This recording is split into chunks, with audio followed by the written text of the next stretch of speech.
Jai Shriram. Welcome to Masala Papad. ನಾನು ಅಜಿತ್ ಬೋಪ್ನಳ್ಳಿ.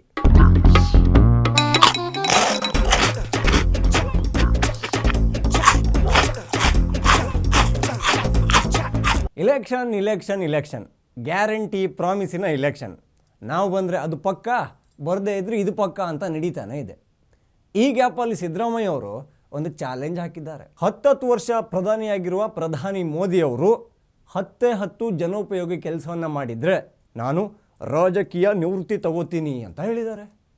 ಸ್ವಲ್ಪ ಹೊತ್ತು ಕೂತು ಹುಡುಕಿದ್ದಷ್ಟೇ, 10 1000 ಸಿಕ್ಕಿಬಿಡ್ತು. ಈಗ ನಿಮಗೆ 10 20 ಕೊಡ್ತೀನಿ, ರಾಜೀನಾಮೆ ಕೊಡ್ತಿರೋ ಇಲ್ವೋ ನೋಡೇ ಬಿಡೋಣ. 51 ಕೋಟಿ ಜನ್ ಧನ್ ಅಕೌಂಟ್. ಭಾರತದ ಎಲ್ಲರೂ ಅಕೌಂಟ್ ಹೊಂದಿರಲೇಬೇಕು ಅನ್ನೋ ದೃಷ್ಟಿಯಲ್ಲಿ ಮೋದಿ ಬಂದ ಮೇಲೆ ಜನ್ ಧನ್ ಅಕೌಂಟ್ ಮಾಡಿಸಿಕೊಟ್ರು.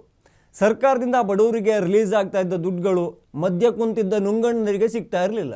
1 ರೂಪಾಯೋ ಆ ಕಡೆ ಈ ಕಡೆ ಆಗ್ತಾ ಇರಲಿಲ್ಲ. 8 16 ಆಗದೆ ಇರೋ ಥರ ಎಲ್ಲರಿಗೂ ನೀಟಾಗೋಯ್ತು. ಇದು ಜನೋಪಯೋಗಿ ಕೆಲಸ ಅಲ್ವಾ? ಉಜ್ವಲ ಯೋಜನೆ 10.3 ಕೋಟಿ ಗ್ಯಾಸ್ ಕನೆಕ್ಷನ್ನು. ಮನೆಯಲ್ಲಿ ಹೆಣ್ಮಕ್ಳು ಕಟ್ಟಿಗೆ ಒಟ್ಟು ಮಾಡೋಕ್ಕೆ ಕಾಡಿಗೆ ಹೋಗೋದು ತಪ್ಪಿತು. ಹೊಗೆಯಲ್ಲಿ ಕೆಮ್ತಾ ಅಡುಗೆ ಮಾಡೋದು ತಪ್ಪಿತು. ಪಟಾಪಟ್ ಅಡುಗೆ ರೆಡಿ, ಚಟಾಪಟ್ ಊಟ ಮಾಡಿ. ಸಿಂಪಲ್. ಇದು ಜನೋಪಯೋಗಿ ಅಲ್ವಾ? 11 ಕೋಟಿಗೂ ಹೆಚ್ಚು ಟಾಯ್ಲೆಟನ್ನು ಸ್ವಚ್ಛ ಭಾರತ ಅಭಿಯಾನದ ಅಡಿಯಲ್ಲಿ ಕಟ್ಟಿರೋದು. ಹೇಗಿತ್ತು ಒಮ್ಮೆ ನೆನಪು ಮಾಡ್ಕೊಳ್ಳಿ ಆಗಿನ ಟೈಮು. ಬಡವ್ರ ಮನೆ ಸ್ಥಿತಿ ಅಂತೂ ಹೇಳೋದೇ ಬೇಡ. ಹೆಣ್ಮಕ್ಳು ಒಂದೋ ಸೂರ್ಯ ಹುಟ್ಟೋಕ್ಕೆ ಮೊದಲು ಹೋಗಬೇಕು, ಇಲ್ಲ ಸೂರ್ಯ ಮುಳುಗಿದ ಮೇಲೆ ಹೋಗಬೇಕು. ಶೌಚಾಲಯ ಅನ್ನೋದು ಅತಿ ಮುಖ್ಯವಾಗಿ ಬೇಕಾದ ಸೌಕರ್ಯ. 70 ವರ್ಷ ಅಧಿಕಾರ ಮಾಡಿದವರಿಗೆ ಇದೊಂದು ತಲೆಗೆ ಬಂದಿರಲೇ ಇಲ್ಲ. ಇನ್ನು ಸಾಂಕ್ರಾಮಿಕ ರೋಗಗಳಿಂದ ಮುಕ್ತಿ ಸಿಕ್ತು. ಶೌಚಕ್ಕೆ ಅಂತ ಕಾಡಿಗೆ ಹೋದಾಗ ಪ್ರಾಣಿಗಳು ದಾಳಿ ಮಾಡಿರೋ ಉದಾಹರಣೆಗಳು ಇವೆ. ಕಾಮುಕರ ಅಟ್ಟಹಾಸ ಕಂಡಿರೋ ಉದಾಹರಣೆಗಳೂ ಇವೆ. ಇದಕ್ಕೆಲ್ಲ ಮೋದಿ ಬ್ರೇಕ್ ಹಾಕಿದ್ರು. ಇದಲ್ವಾ ಜನೋಪಯೋಗಿ ಕೆಲಸ? ಇನ್ನು ನೀರಿನ ಸಮಸ್ಯೆ ಕಮ್ಮಿ ಇತ್ತಾ? ಕುಡಿಯೋ ನೀರಿಗೆ ಕಿಲೋಮೀಟ್ರ್ಗಟ್ಟಲೆ ದೂರ ಹೋಗಿ ನಡ್ಕೊಂಡು ನೀರನ್ನು ಹೊತ್ಕೊಂಡು ಬರಬೇಕಿತ್ತು. ಇದು ಮೋದಿಯವ್ರ ಕಣ್ಣಿಗೆ ಬಿತ್ತು. ಆಗ ಜಲ್ ಜೀವನ್ ಮಿಷನ್ ತಂದರು. ನಲ್ಲಿ ತಿರುವುದ್ರೆ ನೀರು. ಒಟ್ಟು 14.24 ಕೋಟಿ ನಲ್ಲಿಗಳು ಸಾಮಾನ್ಯ ಜನರಿಗೆ, ಅದರಲ್ಲೂ ಹಳ್ಳಿಗರಿಗೆ ಸಿಕ್ತು. ಕುಡಿಯೋ ನೀರಿಗೆ ನಿಮ್ಮ ಅವಧಿಯಲ್ಲಿ ಹಾಹಾಕಾರ ಹೆಂಗಿದೆ ಅನ್ನೋದು ಗೊತ್ತಿದೆ ಅಲ್ಲ. ನೀರು ಅಂದರೆ ಮತ್ತೆ ತಮಿಳ್ನಾಡಿಗೆ ಬಿಡಬೇಕಾ ಅಂತ ಕೇಳಿದ್ರೆ ಕಷ್ಟ. ಯಾಕೆ ಸುಮ್ಮನೆ ರಿಸ್ಕು? PM ಕಿಸಾನ್ ಯೋಜನೆ ರೈತರ ಪಾಲಿಗೆ ಬೆಳಕು. ಅದು ಟೋಟಲ್ 11.8 ಕೋಟಿ ರೈತರು ಇದರಿಂದ ಲಾಭ ಪಡೆದಿದ್ದಾರೆ.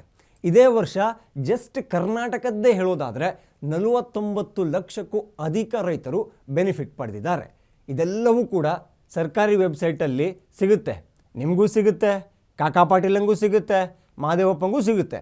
ಹುಡುಕೋಕೆ ತಾಳ್ಮೆ ಬೇಕು, ಸಿಕ್ಕಿದ ಮೇಲೆ ತಡ್ಕೊಳ್ಳೋಕ್ಕೆ ಶಕ್ತಿ ಬೇಕು. ಬಡವರಿಗೂ ಕನಸಿದೆ, ಮನೆ ಕಟ್ಟೋ ಛಲ ಇದೆ ಅನ್ನೋದು ಗೊತ್ತಾದಾಗ ಆವಾಸ್ ಯೋಜನೆ ತಂದರು. 4 ಕೋಟಿ ಕುಟುಂಬ ಆ ಯೋಜನೆ ಅಡಿಯಲ್ಲಿ ಮನೆಯನ್ನು ಕಟ್ಟಿಸ್ಕೊಂಡಿದೆ. ಇದೇನು ಕಮ್ಮಿ ಸಾಧನೆಯಾ? ನಾನಾಯಿತು, ನನ್ನ ಕುಟುಂಬ ಆಯಿತು, ಇವೆರಡು ಆರಾಮಾಗಿದ್ರಾಯ್ತು ಅನ್ನೋ ರಾಜಕಾರಣಿಗಳ ಮಧ್ಯ ಶ್ರಮಿಕ ವರ್ಗಕ್ಕೆ ಒಂದು ಸೂರು ಕೊಡುವುದು ಜನೋಪಯೋಗಿ ಅಲ್ವಾ? ಸಿದ್ದಣ್ಣವರೇ, 43 ಕೋಟಿ ಜನರಿಗೆ ಮುದ್ರಾ ಲೋನ್ ಕೊಟ್ಟರು. ಅದೇನೋ ನಿಮ್ಮ ಹೆಸರು ಬರ್ತಾ ಇದ್ದಂಗೆ ನಿದ್ದೆ ಎಂಟ್ರಿ ಕೊಡುತ್ತಪ್ಪ. 2.7 ಕೋಟಿ ಸುಕನ್ಯಾ ಸಮೃದ್ಧಿ ಅಕೌಂಟ್, 1.78 ಕೋಟಿ ಜನರಿಗೆ ಅಟಲ್ ಪೆನ್ಷನ್ ಯೋಜನೆಯ ಲಾಭ, 25 ಕೋಟಿ ಜನರು ಬಡತನದ ರೇಖೆಗಿಂತ ಮೇಲೆ ಬಂದಿದ್ದಾರೆ. 35 ಲಕ್ಷ ಬೋಗಸ್ ಗ್ಯಾಸ್ ಕನೆಕ್ಷನ್ನ ಮೋದಿ ಕಿತ್ತಾಕಿದ್ದಾರೆ.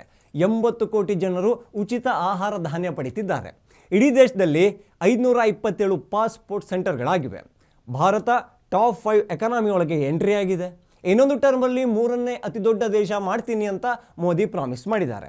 ಎಲ್ಲ ದೇಶಗಳ GDP ಕಲ್ಲೆಟ್ ತಿಂದು ಕುಂಟನಾಯಿ ಥರ ನಿಧಾನಕ್ಕೆ ಹೋಗ್ತಾ ಇದ್ದರೆ ಭಾರತದ GDP ಚೀತಾ ವೇಗದಲ್ಲಿ ಮುನ್ನುಗ್ತಾ ಇದೆ. 1.17 ಹೊಸ ಸ್ಟಾರ್ಟಪ್ಗಳು 10 ವರ್ಷದಲ್ಲಿ ರಿಜಿಸ್ಟರ್ ಆಗಿರೋದು. ಭಾರತ 2ನೇ ಅತಿ ದೊಡ್ಡ ಮೊಬೈಲ್ ತಯಾರಿಕಾ ದೇಶವಾಗಿದೆ. ಆ್ಯಪಲ್, ಸ್ಯಾಮ್ಸಂಗ್ ಕೂಡ ಮೇಕ್ ಇನ್ ಇಂಡಿಯಾದಲ್ಲಿ ಇಲ್ಲೇ ರೆಡಿ ಆಗ್ತಾ ಇದೆ. ಭಾರತ 3ನೇ ಅತಿ ದೊಡ್ಡ ಆಟೋಮೋಟಿವ್ ಮಾರ್ಕೆಟ್ ಇರೋ ದೇಶ. ಆಯುಷ್ಮಾನ್ ಭಾರತಕ್ಕೆ ಬಂದರೆ 37 ಕೋಟಿ ಜನರಿಗೆ ಇನ್ಶೂರೆನ್ಸ್ ಆಗಿದೆ. 7 ಹೊಸ AIIMS, ಅದಕ್ಕಿನ್ನೂ 16 ಸೇರ್ಪಡೆ ಆಗುತ್ತೆ. 1 ವರ್ಷ 8 ತಿಂಗಳಲ್ಲಿ 220 ಕೋಟಿ ಕೋವಿಡ್ ವ್ಯಾಕ್ಸಿನ್ ಡೋಸೇಜ್. ಅದರ ಜೊತೆಗೆ 101 ದೇಶಗಳಿಗೆ ನಮ್ಮ ಭಾರತದ ವ್ಯಾಕ್ಸಿನ್ ಸಪ್ಲೈ ಆಗಿದೆ. 90,000 ಕೋಟಿ ಆರೋಗ್ಯಕ್ಕೆ ಅಂತಲೇ ಖರ್ಚು ಮಾಡಿರೋದು. 692 ಮೆಡಿಕಲ್ ಕಾಲೇಜ್ ನಿರ್ಮಾಣ ಆಗಿದೆ. ಸಾಮಾನ್ಯ ಜನರಿಗೂ ಅತ್ಯಂತ ಕಡಿಮೆ ಬೆಲೆಯಲ್ಲಿ ಔಷಧಿಗಳನ್ನು ಸಿಗೋ ಥರ ಮಾಡಿದ್ದು ಜನೌಷಧ ಕೇಂದ್ರ. ಅದು ಮೋದಿದೇ ಮಾಡಿದ್ದಲ್ವ? ಜನೋಪಯೋಗಿ ಕೆಲಸ ಅಲ್ವಾ? ಇನ್ನೂ ರೋಡು, ರೈಲ್ವೆ, ವಿಮಾನ ಬಂದೇ ಇಲ್ವಲ್ಲ? ಶುರು ಮಾಡ್ತೀನಿ. ನೀವು ಬಾದಾಮಿಯಿಂದ ವರುಣಕ್ಕೆ ಬಂದು ನಿಂತಿರಲ್ಲ, ಅಷ್ಟು ಬೇಗ ಬರೋಕ್ಕೆ ಕಾರಣ ಏನು ಅಂದ್ಕೊಂಡ್ರಿ? ದಶಪಥ. ಏನು ಹೈವೇ ಅಣ್ಣ ಅದು? ಬೆಂಗಳೂರು ಮೈಸೂರು ಹತ್ತತ್ರ ಬರ್ತಾ ಇದೆಯಾ ಅನ್ನೋವಷ್ಟು ಬೇಗ ಹೋಗ್ಬೋದು. ಜುಮ್ ಅಂತ ಬಂದು ಟೋಲಲ್ಲಿ ಸಿಕ್ಕಾಪಟ್ಟೆ ಹೊತ್ತು ಮುಂಚೆ ಕಾಯಬೇಕಿತ್ತು. ಆದರೆ ಈಗ ಫಾಸ್ಟ್ಯಾಗ್ ಯುಗ. 12 ನಿಮಿಷ ಎವರೇಜ್ ಟೋಲ್ ವೇಟಿಂಗ್ ಇದ್ದಿದ್ದು ಈಗ 47 ಸೆಕೆಂಡ್ಗೆ ಬಂದಿದೆ. 12 ನಿಮಿಷ ಅಲ್ಲಿ 47 ಸೆಕೆಂಡಲ್ಲಿ 29,200 ಕಿಲೋಮೀಟರ್ ಟೋಟಲ್ ನ್ಯಾಷನಲ್ ಹೈವೇ. 2014ರಲ್ಲಿ ಒಂದು ದಿನಕ್ಕೆ ನಿರ್ಮಾಣ ಆಗ್ತಾ ಇದ್ದಿದ್ದು 12 ಕಿಲೋಮೀಟರ್. ಆದರೆ ಈಗ ಮೋದಿ ಅವಧಿಯಲ್ಲಿ 28.3 ಕಿಲೋಮೀಟರ್ ಒಂದು ದಿನಕ್ಕೆ ರೋಡ್ ಆಗ್ತಾ ಇದೆ. ಅಂದರೆ ಎಂಥ ನಾಚಿಕೆ ವಿಚಾರ ಅಲ್ವಾ ನಿಮಗೆ?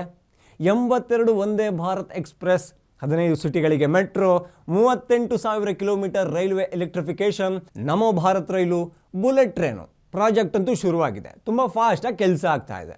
ಇನ್ನು ಡಿಜಿಟಲ್ ಇಂಡಿಯಾ ತಂದರು. ರೋಡ್ ಸೈಡು ಕಡಲೆಕಾಯಿ ಮಾರೋ ಸಣ್ಣ ವ್ಯಾಪಾರಿಗೆ ಕೂಡ ಅದು ಲಾಭ ಆಯಿತು. ಎಲ್ಲ ಕಡೆ ಪಾರದರ್ಶಕತೆ. ಟ್ಯಾಕ್ಸ್ ಕಳ್ರಿಗೆ ಕಷ್ಟ ಆಯಿತು. ಟ್ಯಾಕ್ಸ್ ಕಲೆಕ್ಷನ್ ಜಾಸ್ತಿ ಆಗೋಕ್ಕೆ ಶುರುವಾಯಿತು. ಸಾಕಾಗಬೇಕಾ? ಇನ್ನು ಹಿಂದೂ ಆಚರಣೆಗಳನ್ನು ಮೋದಿ ಯಾವ ಮುಜುಗರ ಇಲ್ಲದೆ, ಯಾರ ಮುಲಾಜು ಇಲ್ಲದೆ ಆಚರಿಸ್ತಾರೆ. ರಾಮ ಮಂದಿರ ಮೋದಿ ಅವಧಿಯಲ್ಲಿ ಆಗಿದ್ದು, ಕಾಶಿ ವಿಶ್ವನಾಥನ ಕಾರಿಡಾರ್ ಮೋದಿ ಅವಧಿಯಲ್ಲಿ, ಉಜ್ಜಯಿನಿ ಮಹಾಕಾಲ್ ಕಾರಿಡಾರ್ ಮೋದಿ ಅವಧಿಯಲ್ಲಿ, ಚಾರ್ಧಾಮ್ ಪ್ರಾಜೆಕ್ಟ್, ಕೇದಾರನಾಥ ಮರು ನಿರ್ಮಾಣ ಮೋದಿ ಅವಧಿಯಲ್ಲಿ, ಸೋಮನಾಥ ದೇವಸ್ಥಾನದ ರಿಫಾರ್ಮೇಷನ್ನು ಮೋದಿದೇ ಅವಧಿಯಲ್ಲಿ. ಆಗಲೇ ಹೇಳಿದೆ ಅಲ್ವಾ, 10 ಅಲ್ಲ 1000 ಸಿಗ್ತವೆ. ಮೋದಿ ಸಾಧನೆ ಅನ್ನೋದೇ ಹಾಗೆ.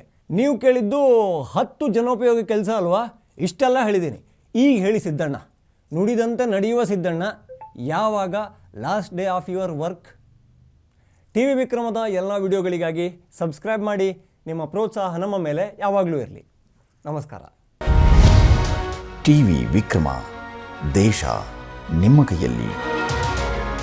ಈ ಕಾರ್ಯಕ್ರಮ ನಿಮಗೆ ಇಷ್ಟ ಆಗಿದ್ದಲ್ಲಿ ಲೈಕ್, ಶೇರ್ ಹಾಗೂ ಕಮೆಂಟ್ ಮಾಡಿ.